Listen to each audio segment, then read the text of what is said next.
کوئی مبالغہ نہیں، یہ اللہ کے رسول کی سب سے پیاری زوجہ ام المومنین سیدہ عائشہ صدیقہ فرما رہی ہے، اللہ اکبر، آپ فرماتی ہیں 3 مہینے ہو جاتے چولہا نہیں جلتا اللہ کے رسول کے گھر میں۔ تو صحابہ نے پوچھا جب حضور کے گھر میں چولہا نہیں جلتا تھا تو تم لوگ کن چیزوں پر اکتفا کرتے تھے، کیا کھاتے تھے، کیسے زندگی گزارتے تھے؟ تو اس وقت اماں عائشہ پاک فرماتی ہیں اس وقت ہم لوگ 2 کالی چیزوں پر اپنا وقت گزار لیتے تھے۔ آپ نے فرمایا جس کو حدیث میں روایت کیا گیا قالت اسودین، ہم 2 کالی چیزوں پر گزارا کر لیتے تھے، نمبر 1 کھجور، نمبر 2 پانی۔ اسی حدیث سے استدلال کرتے ہوئے امام اہل سنت نے پانی کا رنگ جب پوچھا گیا تو آپ نے فرمایا کہ پانی کا رنگ کالا ہے، اس لیے کہ لوگ اب تک پانی کو بے رنگ سمجھتے ہیں، لیکن مفتی 4 ملت ام المومنین سیدہ عائشہ صدیقہ نے پانی کا رنگ خود متعین فرما دیا کہ پانی کا رنگ کالا ہوتا ہے۔ اس کی ایک الگ تحقیق، الگ تفصیل ہے، میرا عنوان وہ نہیں، لیکن ام المومنین کیا فرما رہی ہیں؟ ہم 2 کالی چیزوں پر اکتفا کر لیا کرتے تھے، کھجور اور پانی۔ اللہ اکبر۔ اب آئیے اللہ اللہ، حضور کے گھر کا یہ حال ہے۔ اس سے میں اپنے جوانوں سے یہ بھی کہنا چاہتا ہوں، یہ جو یو پی کی زمین پر 5 وقت دیہات میں اذان گونج رہی ہے، بہار، بنگال، شام، یمن، یہ جو زمینوں پر دیہاتوں میں بھی آواز اذان کی گونج رہی ہے، اس میں حضور علیہ السلام کی محنتیں کتنی ہیں؟ اتنی محنتیں کہ جس نے اپنے گھر میں 3 مہینے تک چولہا نہیں جلایا اور اسلام کی شمع کو جلانے کے لیے اتنی محنت فرمائی، ذرا غور تو کریں۔ اللہ اکبر، جب مسلمان ہو کر ہم اللہ کے دین کو پیٹھ کے پیچھے ڈالتے ہوں گے تو اس وقت رسول اللہ کے دل پر کیا گزرتی ہوگی، اللہ کے رسول علیہ السلام کو کتنی اذیت پہنچتی ہوگی، کتنی تکلیف پہنچتی ہوگی، اس کا احساس کرو۔ کیونکہ پورا یہ جو مجمع ہے یہ سب اپنے آپ کو عاشق رسول کہلانے والا مجمع ہے۔ فلاح عربی لغت میں اتنا جامع لفظ ہے کہ ہر کامیابی کو یہ سمیٹ لیتا ہے، جس میں ہر کامیابی آ جائے اسی کو فلاح کہتے ہیں۔ فلاح سے بڑھ جامع کامیابی کے لیے کوئی لفظ نہیں ہے، اور اذان میں مقرر ہے حی علی الفلاح۔ دولت کی کامیابی چاہیے، نماز کی طرف آؤ۔ اولاد چاہیے، نماز کی طرف آؤ۔ عزت چاہیے، نماز کی طرف آؤ۔ بلندی چاہیے، نماز کی طرف آؤ۔ حکومت چاہیے، نماز کی طرف آؤ۔ تجارت چاہیے، نماز کی طرف آؤ۔ عمر میں برکت چاہیے، نماز کی طرف آؤ۔ حتیٰ کہ یاد رکھنا بڑے سے بڑا لیڈر زمین پر چمچے پال کر بازاری عزت تو حاصل کر سکتا ہے، مگر قبر میں عزت حاصل کرنا کسی کے بس کا نہیں ہے۔ مگر نماز وہ عظیم سرمایہ ہے جس کو پڑھنے کے بعد آدمی قبر میں بھی عزت دار ہو جاتا ہے، شرط یہ کہ سینے میں عشق رسول ہو۔ میرے امام کہتے ہیں نکیرین کرتے ہیں تعظیم میری، نکیرین کرتے ہیں تعظیم میری، فدا ہو کے تجھ پہ یہ عزت ملی ہے۔ نماز پڑھو گے تو قبر میں فرشتے بھی عزت سے پیش۔ آپ کہتے ہو ٹرین میں ٹی سی عزت سے پیش نہیں آتا، میں نے کہا نماز پڑھا ہوتا تو ایسا نہیں ہوتا۔ حضور سے وفا کی ہوتی یار، قبر میں جب فرشتے عزت سے پیش آ سکتے ہیں تو ٹرین کے ٹی سی کی کیا حیثیت ہے؟ جو نبی سے وفاداری فرشتوں کے درمیان معزز بنا دے، وہ پولیس کے درمیان معزز کیوں نہ بنائے گی؟ وہ مالداروں کے درمیان معزز کیوں نہ بنائے؟ آپ دیکھو بہت سارے علماء آپ کے درمیان آتے ہیں، ان کی معاشی حالت اتنی مضبوط نہیں ہوتی جتنی تمہاری ہوتی ہے، پھر بھی تم ہاتھ باندھ کے کیوں کھڑے رہتے ان کے سامنے؟ خدا نے کروڑ پتیوں کو ایک عالم کے سامنے ہاتھ باندھ کے کیوں کھڑا کروا دیا؟ اللہ بتا رہا ہے دیکھ لے میرے وفادار پر انعام ہے۔ یہاں مالداروں کو ہاتھ بندوا دیا ہے اور قبر میں نکیرین عزت کرتے نظر۔ نبی سے وفا تو کر کے دیکھو، سب کے لیے وفا, حضور کے لیے وفا نہیں. بات دور نکلی. عرض کر رہا تھا ابتدائی دور ہے اسلام کا مدینہ منورہ میں. صدیق اکبر راوی ہے. صدیق اکبر کہتے ہیں مجھے اتنی بھوک لگی تھی کہ میرے گھر میں کچھ نہیں تھا. صدیق اکبر کہنے, اور کئی دن ہو گئے تھے, تقریباً کم و بیش 3 دن. بھوک سے جب میرا پیٹ خالی ہوا اور کمر کی طرف لگنے لگا تو میں نے سوچا چلو دوپہر کی چلچلاتی دھوپ ہے, چل کر کے کسی کے گھر کچھ کھا لیں گے. دوپہر میں جب مجھے کوئی دیکھے گا کہ ابو بکر دوپہر میں دھوپ میں کہاں پھر رہے ہو, تو پھر میں کہہ دوں گا کہ بھوک لگی ہے تو مجھے کچھ کھلا دے گا. ادھر صدیق اکبر نکلے, ادھر فاروق اعظم سے سامنا ہوا. فاروق اعظم اور صدیق دونوں نے ایک دوسرے کو سلام کیا, اور فاروق اعظم نے پوچھا ابو بکر میرے بھائی اس دھوپ میں, چلچلاتی دھوپ میں کیوں نکلے ہو؟ اتنی دھوپ میں تو تم نکلتے بھی نہیں ہو, کیوں نکلے ہو؟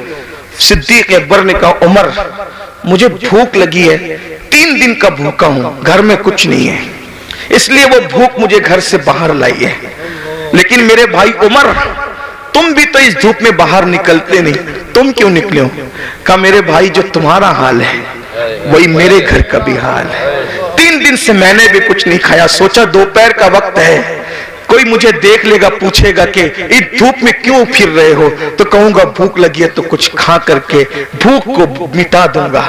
ابھی دونوں میں یہ گفتگو ہو رہی تھی کہ آمنہ کے لال کاشان اقدس سے مکمل شان و شوکت کے ساتھ باہر نکلے, جن کی شان میرے امام یوں کہتے ہیں آسماں خوان, زمین خوان, زمانہ مہمان, صاحب خانہ لقب کس کا ہے تیرا تیرا, کون دیتا ہے دینے کو منہ چاہیے, دینے والا ہے سچا ہمارا نبی. بے شک سرکار کو آتے دیکھا, آقا نے دونوں کو سلام کیا. دونوں نے عرض کی ہمارے ماں باپ آپ پہ قربان آقا, اس چلچلاتی دھوپ میں آپ باہر نہیں تشریف لاتے, آپ اس دھوپ میں کہاں جا رہے ہیں, ہمیں کام بتا دے کیا ہے. آقا نے فرمایا ابو بکر عمر پہلے یہ بتاؤ تم دونوں یہاں کیا کر رہے ہو. آقا علیہ السلام نے کچھ کہنے کے بجائے فرمایا تم دونوں کیا کر رہے ہو. دونوں نے نظر جھکا کے کہا قاسم نعمت سے یا رسول اللہ 3 دن سے بھوکے ہیں, گھر میں کچھ ملا نہیں, باہر آ گئے, بھوک باہر لائی ہے کہ ہم کچھ کھا لے کسی کے یہاں جا کے. لیکن آقا آپ کیوں باہر آئے؟ سرکار نے فرمایا تمہارے گھر میں 3 دن سے چولہا نہیں جلا, لیکن اس وقت میرے گھر میں مہینہ بھر ہو گیا, مہینے بھر سے میرے گھر میں چولہا نہیں جلا ہے. مجھے بھی بھوک کی شدت نے بےتاب کیا, میں نے سوچا کسی کے گھر جا کر اس کو نوازا جائے اور اس کے گھر جا کے کچھ کھایا جائے. صحابہ رونے لگے. یہاں آگے بڑھنے سے پہلے ایک جملہ کہتا ہوں, صحابہ پر کچھ کمنٹ کرنے سے پہلے یہ قربانیاں بھی سوچ لیا کرو کہ کیا قربانیاں تھی. آج دوسروں کے دیکھا دیکھی اگر سنی کہلانے والے بھی اصحاب کی توہین کریں تو کتنی دکھ کی بات ہے. جو لوگ مسجد کا چندہ بھی نوٹ دیکھ کر دیتے ہوں ہفتے میں 1 دن اور امام کو اپنا غلام سمجھتے ہوں, وہ لوگ کمنٹ کریں گے ان صحابہ پر جنہوں نے اس طرح کی قربانیاں دی, بھوکے رہ کر اللہ کے دین کی خدمت کی. کبھی سوچا, کبھی غور کیا؟ ہم سے تو 10 کی نوٹ بھی نکلتی ہے تو دیکھ کے نکلتی ہے, بلکہ بعض ظالم تو ایسے ہیں جہاں نوٹ کہیں نہیں چلتی وہ مسجدوں میں اور مدرسوں میں چندہ دے کر لوگ چلاتے ہیں. یہ حالات ہیں, ہنسنے کی بات نہیں ہے, یہ بہت دکھ کی بات ہے. اور وہ لوگ کن پہ کمنٹ کر رہے ہیں؟ جنہوں نے پوری دولت داؤ پہ لگا, پوری دولت قربان کر دی. حتیٰ کہ صدیق باوفا تو وہ ہے جس نے تبوک کے موقع پہ کرتا بھی چندے میں دے دیا اور ٹاٹ پہن لیا, اور جب پوچھا گیا کہ کرتا کیوں دے دیا چندے میں, کہنے لگے ہم جنگ پہ جا رہے ہیں اور میں جانتا ہوں مسلمانوں کے پاس شہید کو کفن دینے کے لیے کپڑا بھی نہیں ہے, اگر کوئی میرا بھائی شہید ہو جائے گا تو ابو بکر کا کرتا کفن کے لیے کام آ جائے گا. یہ ان کے جذبات تھے مسلمانوں. حق زندہ ہے تو حق کی آواز بھی زندہ رہے گی, اور یہی اہل سنت کا تر امتیاز ہے. ہم جہاں اہل بیت کے بے دام غلام ہیں وہیں پر ہم صحابہ کے بھی بے دام غلام ہیں. اور قدرت نے ہمیں 2 ہاتھ اس لیے عطا کیے ہیں کہ ایک ہاتھ میں اصحاب کا دامن ہے اور ایک ہاتھ میں اہل البیت کا دامن ہے. اسی لیے ہمارا بیڑا پار ہے. ہمارے امام کہتے ہیں اہل سنت کا ہے بیڑا پار, اصحاب حضور نجم ہے اور ناؤ بے شک بے شک بے شک، سبحان اللہ سبحان اللہ۔ فاروق کو آقا نے فرمایا مہینے بھر سے میرے گھر میں چولہا نہیں جلا، اور جب نکلے وہاں سے دونوں یار کو لے کر ایک صحابی کے باغ میں پہنچے، اسی باغ میں ان کا گھر تھا، وہ گئے تھے باغ میں کھجوریں توڑ رہے تھے، ان کی بیوی کو اطلاع ملی کہ حضور آئے ہیں اپنے دونوں یاروں کے ساتھ، جلدی سے شوہر کو بلایا، وہ حضور کی اطلاع سن کر کچھ تاخیر سے آئے، یعنی قسم قسم کی کھجوریں لے کر تاکہ حضور کی میزبانی کریں۔ حضور کے آگے کھجوریں رکھ دی اور آقا سے عرض کیا آقا تھوڑی دیر انتظار کریں میں بھی کھانا بناتا ہوں۔ جلدی سے بکری ذبح کی، اور بکری ذبح کرنے کے بعد جو وہ بوٹیاں روٹیاں جو کی سامنے رکھا، اللہ کے رسول نے روٹیاں اور بوٹیاں دیکھی تو دیکھنے کے بعد کھانا دیکھتے رہ گئے، قاسم نعمت کھانے کو کچھ دیر تک دیکھتے رہ گئے۔ صحابہ نے اس کی آقا جو ہے وہ شروع فرمائے، کھانے کا آغاز فرمائے، تو آقا نے اس صحابی جس کے گھر میں حضور بیٹھے تھے کہا اگر اجازت دو، حضور دنیا کو پیغام دے رہے ہیں، فرمایا اگر اجازت دو تو اس کھانے سے کچھ نکالنا چاہتا ہوں۔ روٹی اٹھائی جو کی، اس پہ کچھ بوٹیاں رکھی اور بوٹیاں رکھ کر آنکھ میں آنسو آ گئے۔ فرمایا کہ جتنے دن سے میں بھوکا ہوں اتنے ہی دن سے میری بیٹی فاطمہ الزہرا بھی بھوکی ہے، جتنے دن سے میرے گھر میں چولہا نہیں جلا ہے اتنے ہی دن سے میری بیٹی فاطمہ کے گھر چولہا نہیں جلا ہے۔ جب یہ تازہ کھانا میرے سامنے آیا تو مجھے میری بیٹی فاطمہ الزہرا کی بھوک یاد آ گئی، ایک کام کرو پہلے اسے لے جا کر دے دو، میری بیٹی کھا لے، اس کے بعد میں کھاؤں گا۔ اور وہ کھانا جب سیدہ کے گھر پہنچا اس کے بعد حضور نے کھانا کھایا۔ اتنا پورا واقعہ اتنا لمبا چوڑا بیان کرنے کے لیے ایک ہی وجہ تھی کہ ایک جملہ بیان کرنا تھا۔ حضور نے وہ کھانا کھایا اور کھانے کے بعد پھر حضور کی آنکھ میں آنسو آ گئے، حضور رو پڑے۔ صحابہ نے پوچھا یا رسول اللہ جب بھوکے تھے تو نہیں روئے آپ، اور آپ اب کھانا کھا کے کیوں رو رہے ہیں؟ بھئی رونا تو آدمی کو بھوکے پیٹ آئے گا نا کہ میرے پاس کھانا نہیں ہے، کھا کے رونے کا مطلب کیا؟ اب آقا نے جو فرمایا یہی ایک جملہ پڑھنے کے لیے اتنا بڑا واقعہ میں نے پیش کیا، غور سے سننا۔ آقا ارشاد فرماتے ہیں اللہ نے کتنا لذیذ کھانا ہمیں کھلایا نا، بکری کا گوشت اور جو کی روٹی، سید الطعام ہے، یہ کھانوں کا سردار ہے، کتنا لذیذ کھانا اللہ نے ہمیں کھلایا۔ اب میں اس پہ رو رہا ہوں، اگر قیامت کے دن اللہ مجھ سے اس کھانے کے بارے میں سوال کرے گا تو میں اللہ کو کیا جواب دوں؟ کون کہہ رہا ہے؟ ایک مہینے تک جس کے گھر میں چولہا نہیں جلا، جو وجہ تخلیق کائنات ہے، جو نبیوں کا سردار ہے، جس کے لیے نعمتیں پیدا کی گئی، جس کے لیے دنیا بنائی گئی، جس کے لیے قبلہ بدل دیا گیا، جس کے اشارے ابروں پہ چاند ٹکڑے کر دیا گیا، جس کے اشارے پہ سورج پلٹا دیا گیا، اس رسول کو امت کو تعلیم دیتے ہوئے یہ احساس ہے کہ میں نے ایک دن آج ایک مہینہ چولہا بند رکھنے کے بعد آج بکری کا گوشت اور روٹی کھایا ہے، اگر اللہ مجھے اس کے بارے میں پوچھے گا میں کیا جواب دوں؟ حالانکہ حضور علیہ السلام سے کوئی سوال نہیں ہونا، وہ تو شافعی یوم النشور ہے، انہی کے اشاروں پر لوگ بخشے جائیں گے۔ میرے امام کہتے ہیں میں کیا، میرے احیاء کی حقیقت کتنی، مجھ سے سولاد تو کافی ہے، اشارہ تیرا سے پتا سا اڑا جاتا ہے، ورنہ ہلکا صحیح بھاری ہے بھروسہ تیرا۔ رسول علیہ السلام کو یہ احساس تعلیم امت کے لیے بے چین کر رہا ہے، اللہ مجھ سے پوچھے گا تو میں کیا جواب دوں گا؟ بتاؤ میرے بھائیوں، ایک دن میں 2 مرتبہ کپڑے بدلتے ہو، 3 مرتبہ پیٹ بھر کے کھاتے، میں منع نہیں کر رہا ہوں، کھانے کے لیے منع نہیں کر رہا ہوں، کپڑے پہننے کے لیے بھی منع نہیں کر رہا ہوں، لیکن اتنا ضرور کہنا چاہتا ہوں جس کھانے کے رنگ میں ڈوب کر رزاق کو بھول گئے ہو، جن کپڑوں کے غرور میں اللہ کو بھول گئے ہو، وہ ہم سے پوچھے گا اور وہ ہم سے سوال کرے گا۔ کبھی سوچا ایک ہفتے کا حساب اگر اپنا پیر لے لے تو ہم ہفتے بھر کا حساب پیر کو نہیں دے سکتے. جب اللہ پوری زندگی کا حساب ہم سے لے گا تو اللہ کو کیا جواب دیں گے؟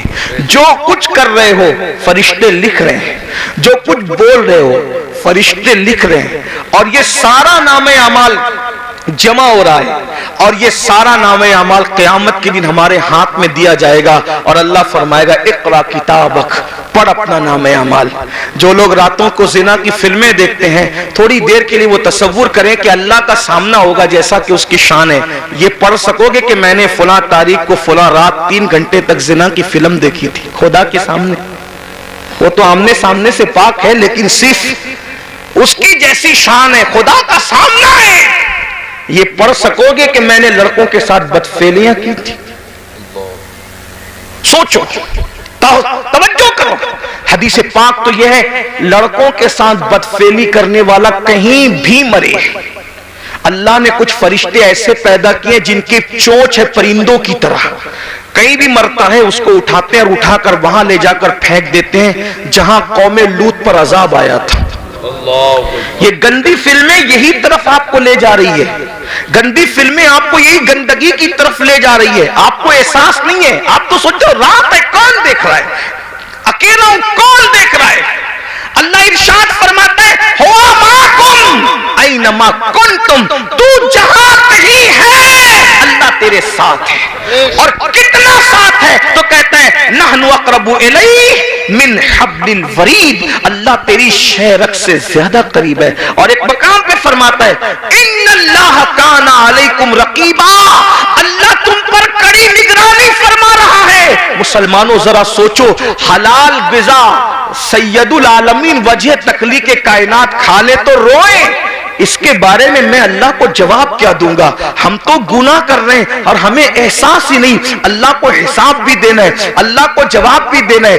امام اہل سنت اعلی حضرت جیسی شخصیت کہتی ہے کریم اپنے کرم کا صدقہ لئی میں بے قدر کو نہ شرما، تو اور رضا سے حساب لینا، رضا بھی کوئی حساب میں ہے. اندازہ تو فرمائیں مسلمانوں، ہم اپنے آپ کو دھوکہ دے رہے ہیں، ہم اپنے آپ کو تباہ کر رہے ہیں، ہم اپنے آپ کو برباد کر رہے ہیں. آئیے گفتگو کو سمیٹتے ہوئے، دستار بندی بھی ہونی ہے، میں جلد اپنی گفتگو کو سمیٹوں گا. کون کون لوگ ہیں، کون کون لوگ ہیں، کون لوگ ہیں جو حساب کو یاد کر کے روتے رہے، حساب کو یاد کر کے روتے. سید الطائفہ جنید بغدادی فرماتے ہیں کہ جو مقام جبریل علیہ السلام کو فرشتوں میں حاصل ہے وہ مقام ولیوں میں حضرت بایزید بسطامی کو حاصل ہے. سلطان العارفین بایزید البسطامی، آپ کو پیشاب ہوتا تھا خون کا پیشاب ہوتا تھا حضرت بایزید بسطامی کو. مریدین کو پتا چل گیا کہ بایزید کو خون کا پیشاب ہو رہا ہے. ہمدردی کی حضرت، آپ جلدی سے کسی اچھے حکیم سے علاج کروا لیں کیونکہ آپ کو خون کا پیشاب ہو رہا ہے. فرمایا میرا علاج کسی حکیم کے پاس نہیں ہے. کہا کیوں؟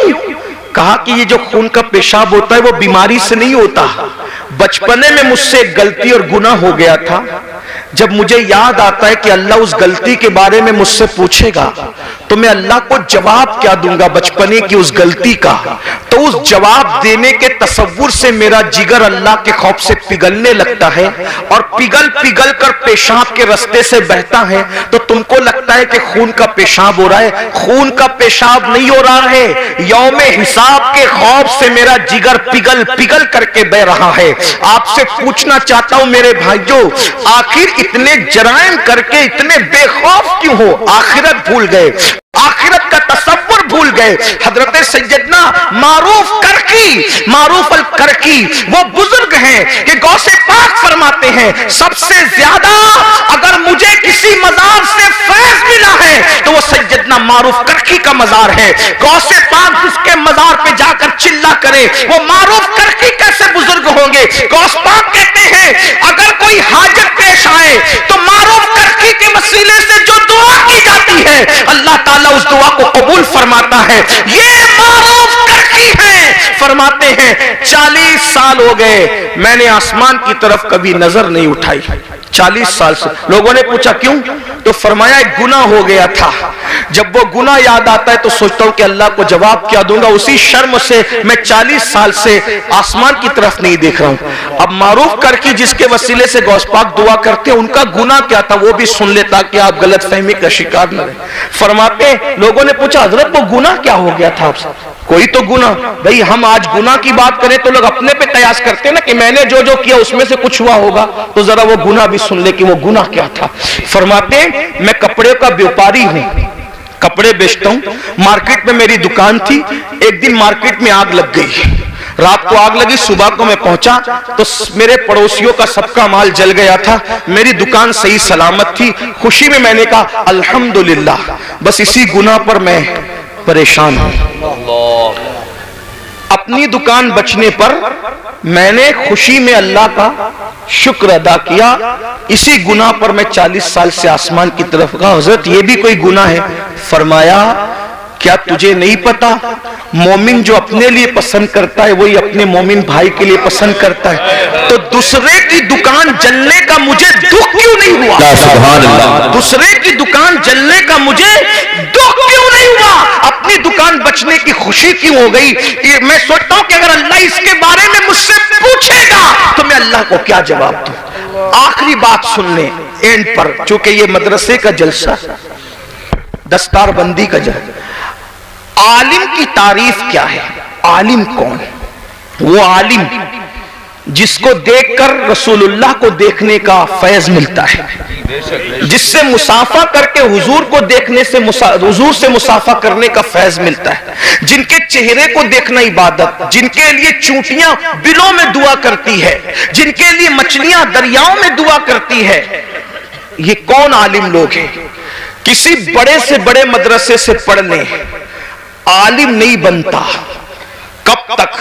قرآن کہتا ہے انما یخشی اللہ من عبادہ العلماء، اللہ کے بندوں میں اللہ سے ڈرنے والے علماء ہیں، یعنی جب تک اس کے دل میں اللہ کا سچا خوف اور خشیت پیدا نہیں ہوگا، وہ پڑھا لکھا تو ہو سکتا ہے مگر وہ عالم نہیں ہوگا۔ عالم ہونے کے لیے دل میں اللہ کا خوف ہونا ضروری، اور جو جتنا بڑا عالم ہوگا وہ اتنا زیادہ اللہ سے ڈرنے والا ہوگا، اس کے دل میں اتنا اللہ کا خوف ہوگا۔ اب آئیے وہ جو میرے نونہال آج دستار بندی پائیں گے، ان کو بھی ایک پیغام اور آپ کو بھی، اپنے زمانے کے وہ بڑے عالم جن کو دنیا امام الائمہ، سراج الامہ، کاشف الغمہ، نعمان بن ثابت یعنی امام اعظم ابو حنیفہ کے نام سے ہم جانتے ہیں، کروڑوں حنفیوں کا امام، اور حنفیوں میں بھی کون؟ عبداللہ ابن مبارک کا امام۔ عبداللہ ابن مبارک کون؟ امام بخاری کے دادا استاد۔ امام بخاری کے دادا استاد کا جو امام ہے اسے امام اعظم کہتے ہیں۔ کون امام اعظم؟ داتا علی حجویری کا امام۔ کون امام اعظم؟ غریب نواز کا امام۔ غریب نواز جس کے مقلد ہے وہ امام اعظم۔ محبوب الہی جس کے مقلد ہے وہ امام اعظم۔ صابر کلیر جس کے مقلد ہے وہ امام اعظم۔ یہ شان ہے میرے امام اعظم کی۔ امام اعظم کے بارے میں آیا کہ جب وہ قرآن پورا کرتے تھے تو ندا آتی تھی ہم نے قبول کیا، تجھے بخش دیا، تیرے ماننے والوں کو بھی بخش دیا۔ یہ امام اعظم ابو حنیفہ۔ ایک مرتبہ آپ نے نماز پڑھائی، امام اعظم نے نماز پڑھائی، اور نماز میں آپ نے سورہ زلزال کی تلاوت کی۔ اذا زلزلت الارض زلزالها واخرجت الارض اثقالها وقال الانسان ما لها يومئذ تحدث اخبارها بان ربك اوحى لها۔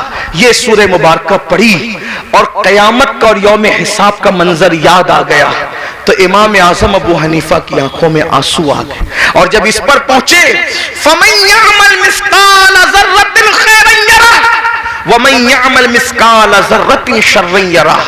ایک ذرے کے برابر نیکی کی ہوگی اللہ تجھے وہ بھی دکھا دے گا، ذرے برابر برائی کی ہوگی اللہ وہ بھی دکھا دے گا۔ رو پڑے، اور جب سلام پھیرا نماز پوری کی تو داڑھی پکڑ کر کہتے اللہ نعمان کے بڑھاپے پہ رحم کر دے، تو نعمان سے کیا پوچھے گا اور نعمان تجھے کیا جواب دے گا؟ لیجیے ہماری محفل کے خصوصی خطیب، ہمارے قائد، ہمارے امیر، نعرہ تکبیر، نعرہ رسالت، مسلکی اعلیٰ حضرت علماء اہل سنت حضرت علامہ مفتی شاکر رضا نوری، حضرت علامہ مفتی شاکر رضا نوری، نعرہ تکبیر، نعرہ رسالت، علماء اہل سنت.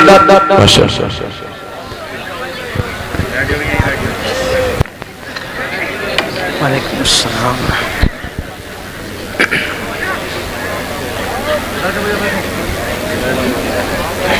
تشریف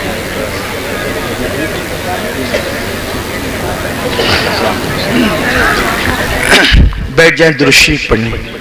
رب صلی وسلم دائما ابدا علی حبیبک خیر الخلق کلہم صلاۃ و سلام علیک یا جد الحسن والحسین. حضرت تشریف لے آئیں. حضرت کا یہ خطاب ہوگا، میں مختصر الفاظ میں اپنی بات مکمل کر رہا ہوں. تو آئیے ہم اس خطیب کو اب سننا چاہتے ہیں جس کی خطابت نے انقلاب پیدا کیا دنیا بھر میں. چند الفاظ میں اپنی بات پوری کرتا ہوں.